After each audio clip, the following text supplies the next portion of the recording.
gabadha ninkeeda ka sheekaynaysa tviyada iyo social media tiktok uga sheekaynaysa wiilka ka sheekaynaya xaaskiisa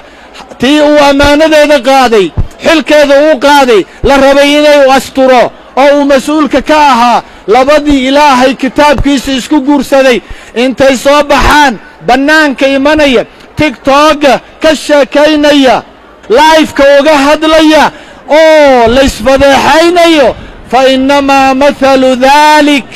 taa waxay la mid tahay mathalu shaytaan laqiya shaytaanatan fii طariiqin faghashyahaa wannaasu yanduruun wuxuu yidhi kuwa bini aadan maaha aad u furo dhegihiina bini aadan maaha waa shaytaan la kulmay shaytaanad jidka dhexdiisa oo xaajadiisii intuu ka gutay dadkuna ay daawanayaan inna lillaah wa inna ilayhi raajicuun